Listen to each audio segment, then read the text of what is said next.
Today's lesson is on the divinities of Japan and Korea, or maybe we should say the indigenous religions of Japan and Korea, and then we're going to throw in some Taoism there at the end. All right, so let's start with Japan.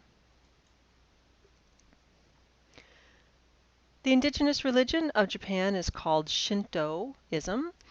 Shinto means the way of the gods. What is Shintoism? Well, Shintoism is a polytheistic religion. It has no canonical texts, really. I'm going to be talking about a couple texts today, but there's no central text like we'd find in Christianity, the Bible, for example. Um, Shintoism has no particular system of ethics. It does revere cleanliness and purity and does not like defilement or dirt. And so you often see people washing their hands before they go into a Shinto shrine. But ultimately, there's no big system of ethics. Really, what Shintoism is more of an explanation of the world. In other words, explaining what the nature of reality is, what the metaphysical structure of the world is. Now, I said there were no early records. There are some early records, but they're not canonical texts. So I'm going to start with those texts, and then we'll move into what's in the texts and also how Shintoism is manifested in today's Japan. So, of the early records that we have that tell us something about the realm of the gods, are three. One is the anthology of 10,000 Leaves, which is called the Manyoshu in Japanese. This is actually a poetry anthology. And in this poetry anthology, there are a number of poems that recount some of the Shinto myths that we're going to be hearing about in the other two texts. So although the Manyoshu is poetry, it does provide us with some of those early Shinto ideas. Now, the two major early records of Shintoism are the Record of Ancient Matters, or the Kojiki, and also the Chronicles of Japan, or the Nihon Shoki. Sometimes it's called the Nihon Gi, with a G instead of a K. And both of these are mythologies, and I'll be giving you some more examples of those in subsequent slides. These texts are some of the earliest texts that we have in Japanese history. So the Kojiki and the Nihon Shoki both date back to the 8th century, and they were imperially commissioned histories.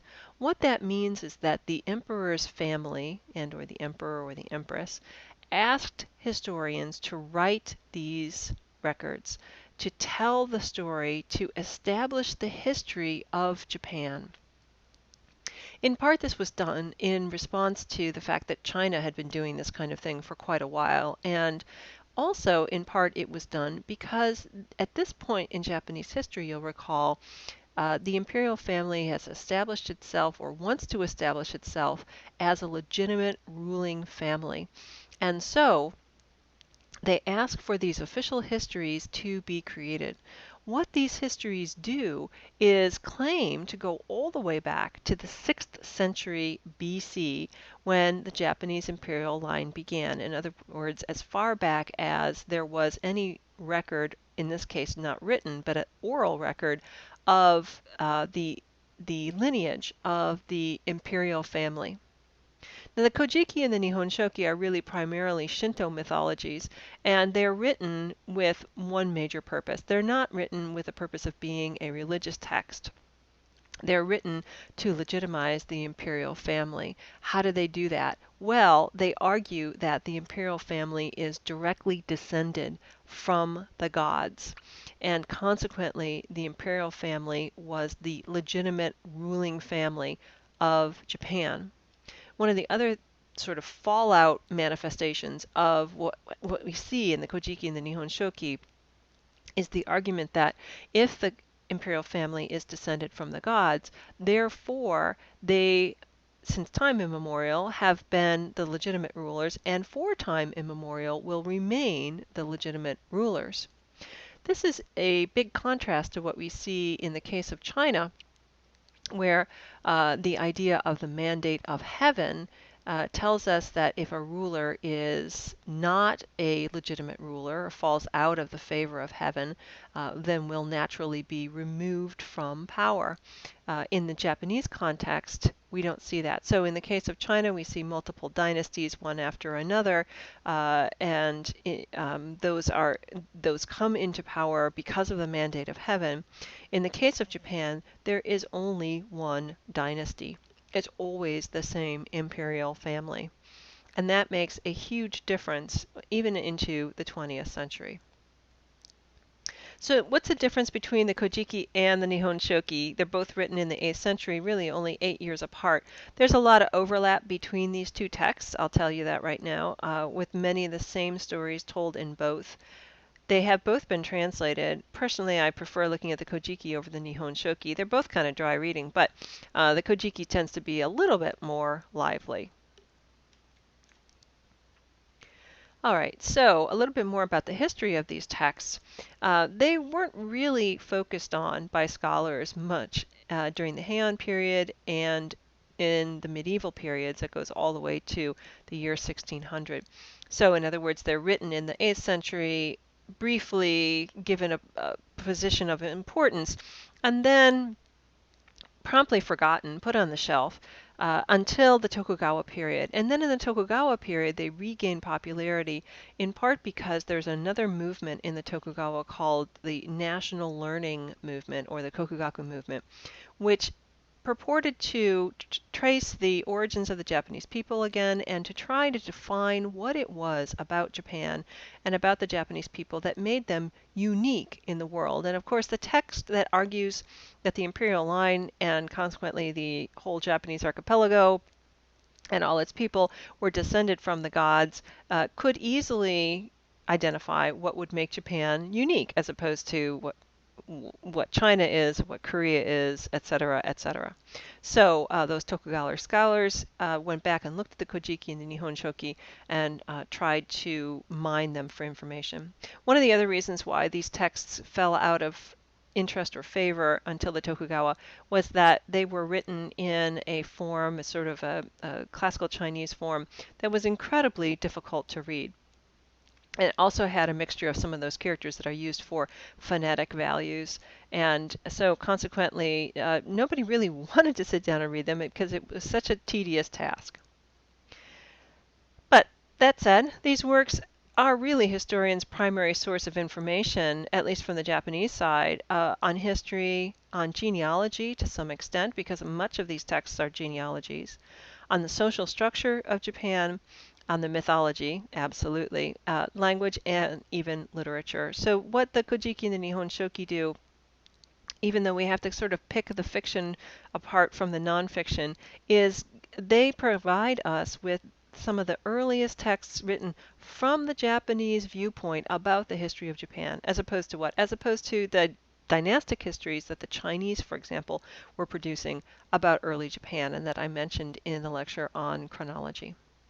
So let's dig a little bit deeper into the Kojiki and Nihon Shoki. I'd like to share with you two different stories that come from the Kojiki and try and give you a feel for the um, genealogical nature of these texts. The first I'm going to share with you is the creation myth, and this is quite well known. It appears not just in Kojiki and the Nihon Shoki, but also reference to it appears in the Manyoshu. This story involves two major characters, Izanagi and Izanami, a male and female deity, and they are responsible for creating the Japanese archipelago. They're also responsible for creating other deities. So lean back and listen a little bit to this particular myth. When heaven and earth began, three deities came into being: the spirit master of the center of heaven, the august wondrously producing spirit, and the divine wondrously producing ancestor. These three were invisible. The earth was young then, and land floated like oil, and from it reed shoots sprouted. From these reeds came 2 more deities. After them 5 or 6 pairs of deities came into being, and the last of these were Izanagi and Izanami, whose names mean the male who invites and the female who invites. The first 5 deities commanded Izanagi and Izanami to make and solidify the land of Japan, and they gave the young pair a jeweled spear. Standing on the floating bridge of heaven, they dipped it in the ocean brine and stirred. They pulled out the spear, and the brine that dripped of it formed an island to which they descended. On this island they built a palace for their wedding, and a great column to the heavens.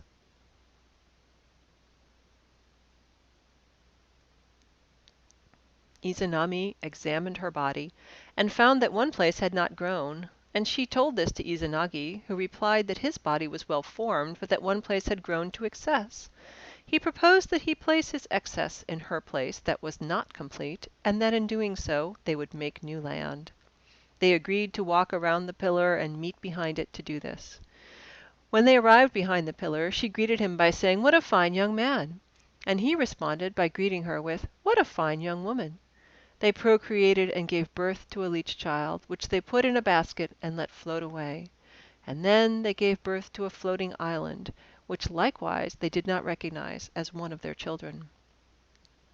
Disappointed by their failures in procreation, they returned to heaven and consulted the deities there. The deities explained that their cause of difficulty was that the female had spoken first when they met to procreate. Izanagi and Izanami returned to their island and again met behind the heavenly pillar. And when they met, he said, "What a fine young woman!" And she said, "What a fine young man!" They mated and gave birth to the 8 islands of Japan and 6 minor islands. And then they gave birth to a variety of deities to inhabit those islands, including the sea deity, the deity of the sea straits, and the deities of the rivers, winds, trees, and mountains. Last, Izanami gave birth to the fire deity, and her genitals were so burned that she died. Very dramatic. But that tells us how the Japanese archipelago was created. Now, amongst the various deities that Izanami and Izanagi created are these 2, Amaterasu and Susanoo. Amaterasu is also known as the sun goddess, and she has this rotten little brother, Susanoo, and he's known as the moon god. And they're not the only children of Izanami and Izanagi, but they feature broadly in Japanese mythology. Why is this? Well, in particular, Amaterasu is the sun god, and she is seen as the matriarchal figure for the imperial line. So in other words, the imperial line claims descent from Amaterasu in the Kojiki and the Nihon Shoki, and all the way down through Japanese history. And so Amaterasu plays a really important role in Japanese rhetoric. So let's hear a little bit more about Susanoo and Amaterasu. I'm going to share 2 related myths that describe Susanoo and Amaterasu. The first one tells us what a rotten little brother Susanoo is, and the second one tells us about an event that is pretty clear is modeled on a solar eclipse. Keep in mind that Amaterasu is the sun goddess in that particular story. Susanoo, we see him on the right here, was very jealous of the beautiful Amaterasu's power and popularity. Going on a rampage, he slaughtered a young horse and threw its bloody carcass into the weaving room, wrecking the looms, ruining the precious fabrics, and terrifying the hapless women who were working there. Amaterasu, depressed and grieving over this violation by her brother, crept away to a dark cave in the mountains and refused to return to the heavens. Without her there was no sun, and the rice fields lay dying in the endless night, while the people grew hungry. Hundreds of the gods and goddesses came to the entrance of her cave and begged for Amaterasu to come out, but her grief was so great that Amaterasu could not be moved by their pleas. Finally, Uzume, the goddess of mirth, came up with a plan. The gods rolled a large bronze mirror in front of the entrance to the cave, while Uzume began to dance on a large overturned tub. Her dance frenzied and ecstatic, her feet drumming on the tub, Uzume hoisted her kimono and the crowd roared and laughed with delight. Amaterasu could hear the feverish laughter and drumming and became curious about its origin. Hoping to peek out of the cave's entrance, she was momentarily dazzled by her own reflection in the bronze mirror, and was unable to see what was happening. When she crept further out, the gods captured Amaterasu and sealed the entrance to the cave so that she could not return. Her grief dissipated by the revelry and good humor she found around her, Amaterasu returned to her home, and her light once more shone upon the earth. Great story, isn't it? So we see here in this picture of Amaterasu in the middle in the cave, and then we also see the dancing girl on the left and the mirror in the center, and the gods all surrounding, making music surrounding her and trying to tempt her back out of the cave. Clearly, as I was saying, a story that explains the nature of or the events surrounding a solar eclipse. So that's some of the mythology that we see in the Kojiki and the Nihon Shoki. But I want to change gears here just a little bit and look at the Shinto pantheon.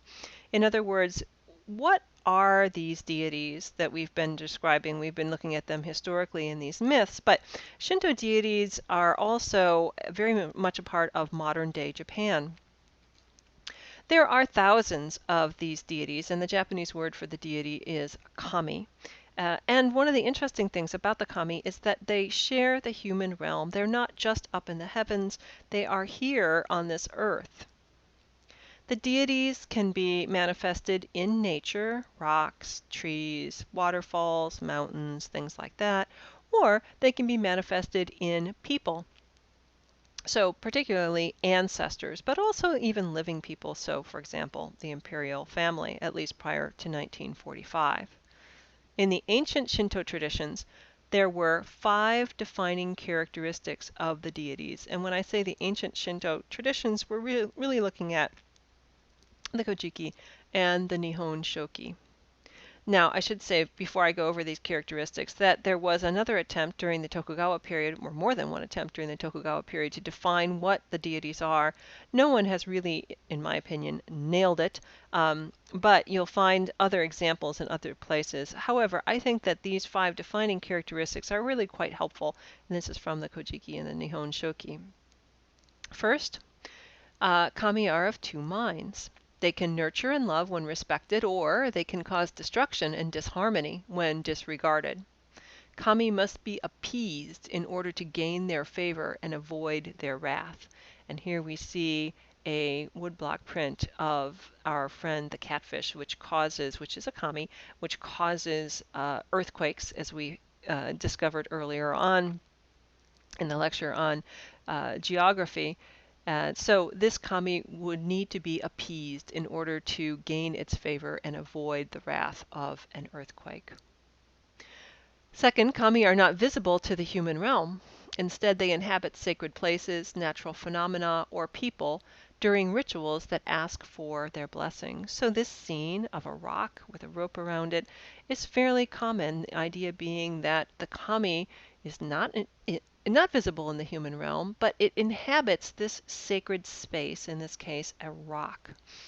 Now, the rope and the piece of paper that hangs from the middle of the rope indicates to us that this is a place where a kami resides. And the reason why paper is used is because the word in Japanese for paper is a homonym for the word for deity. They're both pronounced kami.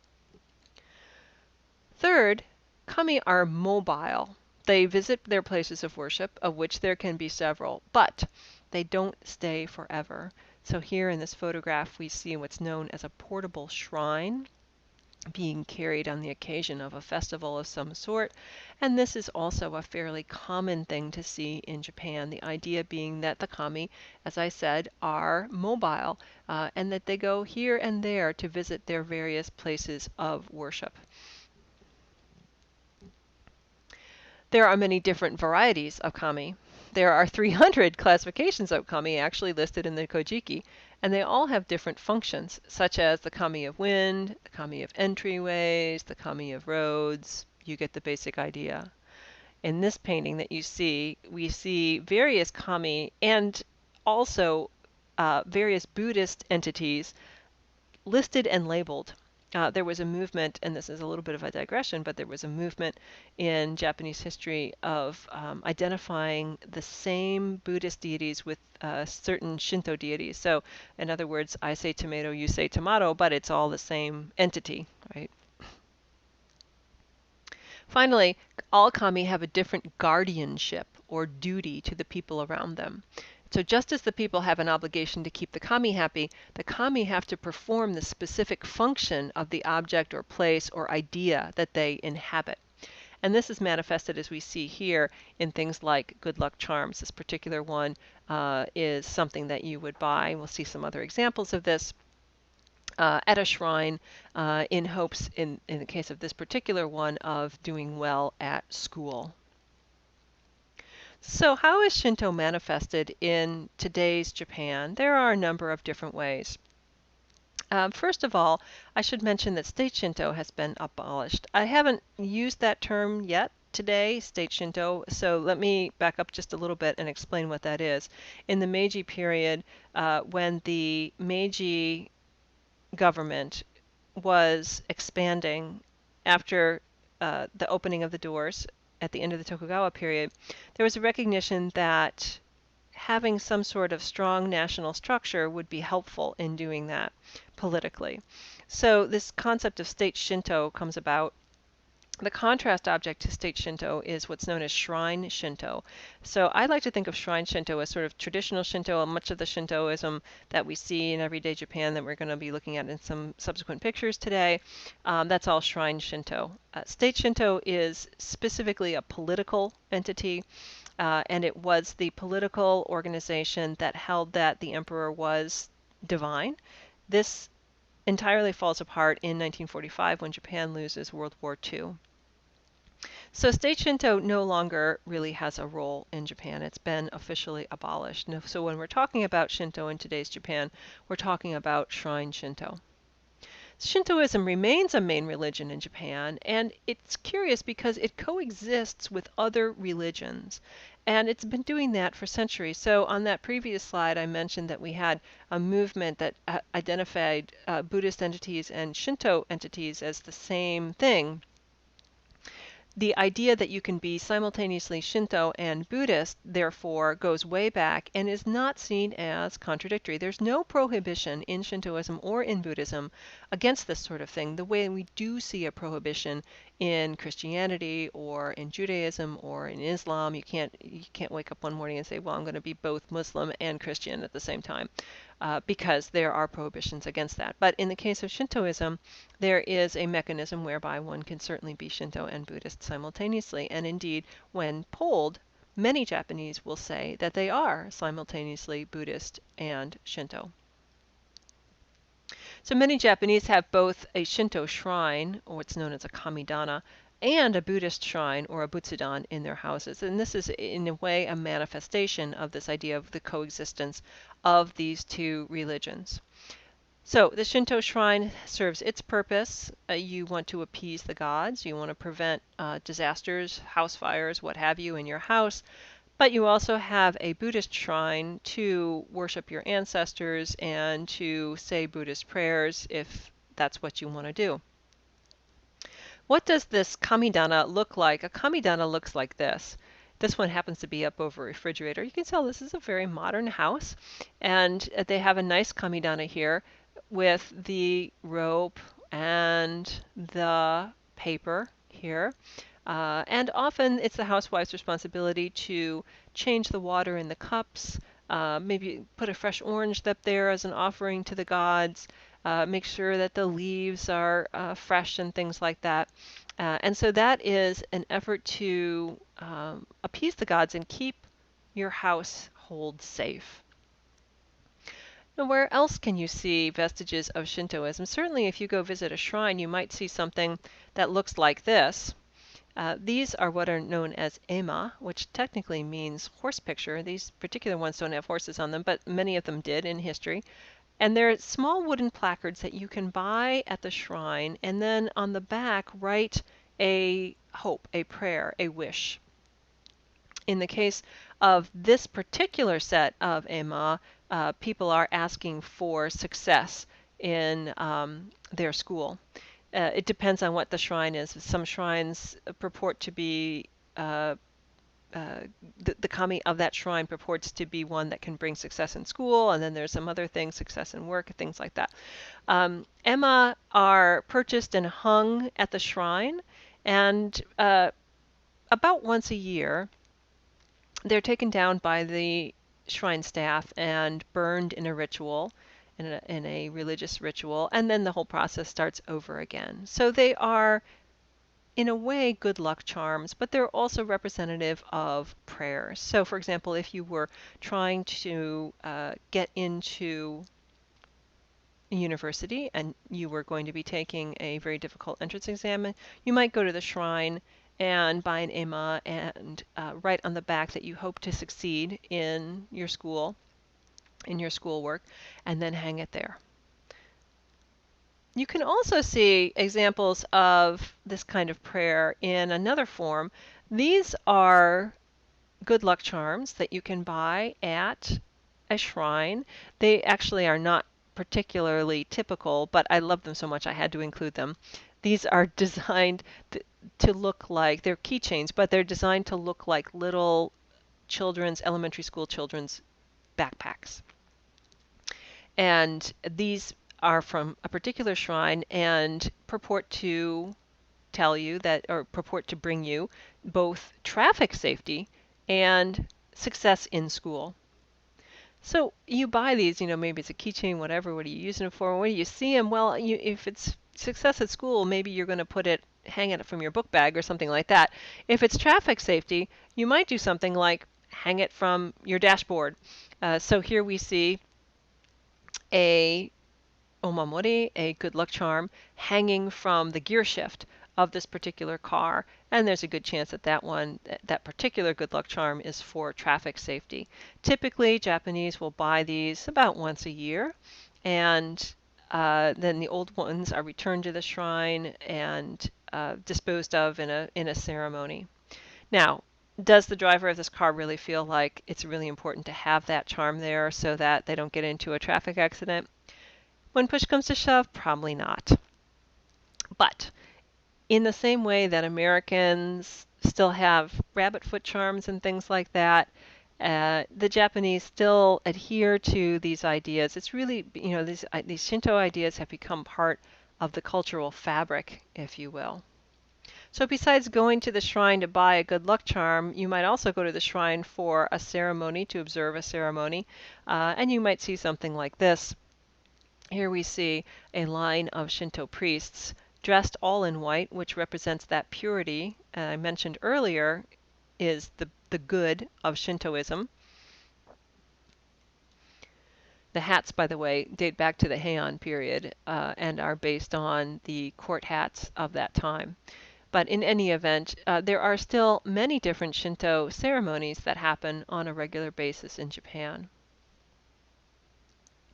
So in conclusion, what can we say about Shintoism? Well, it has certainly taken various forms throughout Japanese history. If we had a time machine and we could go back to the medieval period and jump from village to village and ask people what the nature of the kami were, I'm sure we'd get very different answers. Because at that point, Shintoism is not a structured religion. There is the Kojiki and the Nihon Shoki, but almost nobody knows about them. And there isn't a central figurehead in the way that you have with many organized monotheistic religions. There's nothing equivalent of like a pope or anything like that. No one is traveling the countryside advocating for Shintoism. It's simply there. So that's what I mean by it's taken various forms throughout Japanese history. And of course, in the modern era, we see the advent of state Shintoism also. Although Shintoism is not terribly sophisticated, and I don't mean that in a derogatory way, Shintoism is still a major part of Japanese life or Japanese religious life. What do I mean by not terribly sophisticated? I mean that in comparison to, say, Buddhism, where you have complex and erudite texts like the sutra, Shintoism does not have that. It is not a robust, well-organized religion that covers all the philosophical bases of metaphysics and epistemology and ethics. Shintoism doesn't have that. However, as we've seen, it's still manifested in everyday life. Let's move on to Taoism. And I only have a couple slides on Taoism because Taoism is much less prevalent in modern Japan. Religious Taoism is adopted in Japan early on in the 7th century by the government. You'll recall this is the age of Prince Shotoku, Shotoku Taishi, and the importation both of Buddhism and Confucianism. Also, Taoism comes in that same wave, if you will. And in the early days of Japanese history, the influence of Taoism is more on the more sophisticated, organized parts of government, something like calendar keeping, timekeeping, and things like that. Now, if we look at Heian period texts, for example, like the Tale of Genji, we'll find a number of passages in which a character decides not to go somewhere east, west, south, north, because that particular direction on that particular day is unlucky. So there's this great idea of lucky and unlucky. That kind of divination and that fortune telling is based in Taoism. Whether the people in the Heian period would have recognized that as such is another question, but when we read about the superstitions of the Heian period and beyond, what we're really reading about is Taoism. These are not ideas that were there in Japan before the continental influence. In modern day Japan, there are still vestiges of this in things like the concepts of a lucky day and unlucky day. If you buy a calendar, for example, in Japan, there's a good chance that lucky and unlucky days will be marked. How do you figure that stuff out? Well, you consult these Taoist texts. If you're walking down the street, you may also see people fortune telling. In Meiji Japan, it might have looked something like this. This is an earlier photograph. Here a man is having his palm read. But this sort of scene can be found even in modern day Japan. So here again we see a palm reader outside of a major station. These ideas, how to read the palm and what is good and what is bad, what is lucky and unlucky, are all, again, based in Taoism. And we see here an example of part of that map. All of those ideas are based in Taoism. Now that said, if we asked the average man on the street walking down the sidewalk in Tokyo, are you a Taoist, even if he's there to get his palm read, he would probably say no and look at you quizzically. Because most Japanese don't think of themselves as Taoist in some way. I think the idea of fortune telling and lucky and unlucky has been in Japan for so long that people have forgotten what the origins of it are. So although the vestiges of Taoism in Japan remain, they have really largely been deracinated. In other words, the roots and the leaves have been torn apart. They've been deracinated from their origins.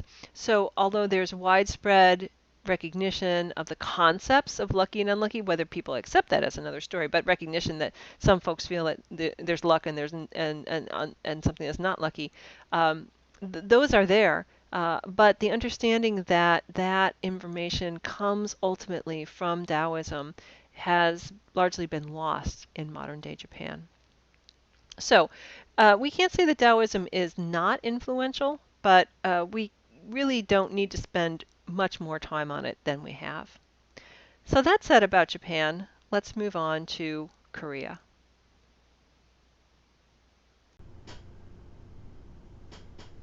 Today we'll talk about the native Korean folk belief, the belief system that even existed even before the introduction of foreign religions such as Buddhism, Catholicism, Confucianism, and so on. Actually, it is about Korean shamanism. Now, what is shamanism? Well, shamanism is actually the oldest Korean ideologies that permeates many aspects of Korean traditional culture and normal people's lives. Because it's so important, to Koreans since the early period, shamanism became sort of the structural basis for many important religious thoughts like Confucianism and Buddhism. And according to shamanism, there are three types of beings. First, supernatural beings or spirits. Secondly, spiritual humans. They are called shamans. And thirdly, um, ordinary people. In shamanism, ordinary people request the help of spirit through the mediation, intervention of shaman. When they face, when people face with everyday problems and they can't solve by themselves, they come for shaman. They come to shamans and ask for help. And because shamanists believe that humans can achieve all of their desires if by asking help from asking for blessing from spirit, and, through interaction with spirit. So they believe that all humans could actually communicate with supernatural beings. That's their belief. However, most humans became corrupt and they lost this power to communicate with spirit. So only a small number of people, spiritual people, so-called, and they are shaman, they cannot perform this this mediation, this act, and these people are called shamans. Now, in shamanism, there are three beings again: spirit, shamans, and ordinary people. Let's talk about them in detail. First, as for the spirit, now there are many different kinds of spirits worshipped in shamanism, but they can be categorized into four groups. First group is heavenly gods, earthly gods, or holy people, or evil spirits. Now, heavenly gods and earthly gods account for about 60% of all spirits. Now, these spirits are personified versions of natural objects, like natural objects or phenomena. So, gods having to do with heavenly bodies like the sun, like a moon, stars, mountains, the river, and others are included in this group. And then most of the holy persons are generals who lived heroic lives, and met a tragic death. A representative person is, for instance, General Cheong, uh, who blocked the entrance of Japanese troops during the Kore Dynasty, but was then executed by his deputy, his rival Lee Sung-gae, who founded later Joseon Dynasty. Now, evil spirits are made up of various spirits like old domestic animals, tree, souls of wild animals. They are evil spirits and they are not good for humans. Now, the gods of shamanism have higher moral standards than humans. However, they appear to be extremely human like.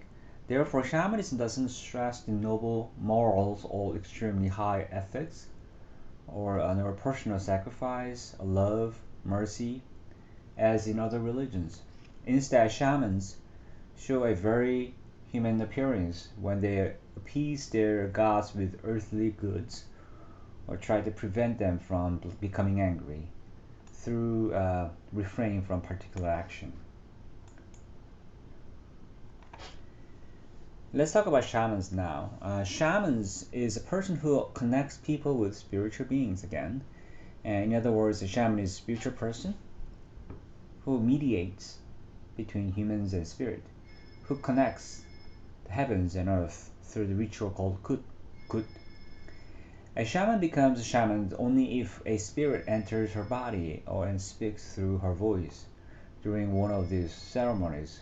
The most common duty is telling people's fortunes. When a customer comes, for instance, shaman asks basic information like their birth date, time, and name, and the shamans will call on the spirit and ask for help. The people take many kinds of problems to shamans, including, for instance, the husband's business, children's college entrance exams, family's health, and children's marriage, and so forth. So if the shaman's skill at telling fortune becomes well known, it may become necessary to make an appointment in advance, month in advance, for instance. Now, shamans believe that life and death, fortune and misfortune, and ups and downs of life are all affected by spirit, right? So they perform many rituals or ceremonies. And a ritual, or in Korean, in this case, gut, is called gut, is the act of setting a shaman. It's the setting of shaman connecting humans with spiritual beings. The purpose of the gut is to ask for good fortune and expel disaster. A shaman can perform good, uh, hoping to eradicate, for instance, their illness, ask for good fortune, soothe a spirit, like pray for rain, prevent disease, disasters, expel ghosts, and many other things.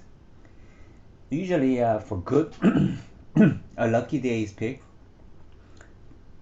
which is led by the head shaman, who is usually helped by around two other assistant shamans or magicians. And most of the time, a shaman summons spirit and tells it person's wishes, and then listen to or determines the spirit's answer through various forms of divination. The shaman would then send the spirit away after pleasing it with a song and dance, or a reenactment of skit or something. Shamanistic rituals are split into three categories: religious good, personal good, and shaman good. Now, due to rationality-based Confucianism, Korean shamanism was really thoroughly suppressed during especially the Joseon Dynasty, that lasts between 1392 and 1910. However, much of the Koreans' mental structure and religious belief or faith is based on shamanism, which still plays an important role in Korean people's life and culture. So let's talk about how the evidence, if how shamanism is reflected, shamanistic heritage is reflected in people's lives. For instance, even today during winter uh, solstice, many people eat porridge made from red beans to chase away evil spirits. This kind of custom can be related to shamanistic belief. Another example is after completing a building or at the opening of a business, many Koreans wish for success and safety, so they perform a ritual called kosa, kosa 지낸다 in Korean. Now, what is kosa? Kosa is a shamanistic ritual in which food is offered to the spirit in order to avoid misfortune and bring good luck. Now, these are all examples of way that shamanism has penetrated everyday Korean life. Another example is housewarming party. Now, holding a housewarming party with co-workers and friends after moving to a new house is reminiscent of anegut, which is a type of shamanistic ritual for the household god to consecrate the new living space. In addition, when Koreans are interested in something and to do it enthusiastically with all their spirit, they have some kind of phrases, something like 신명, 신바람 나다 in Korean.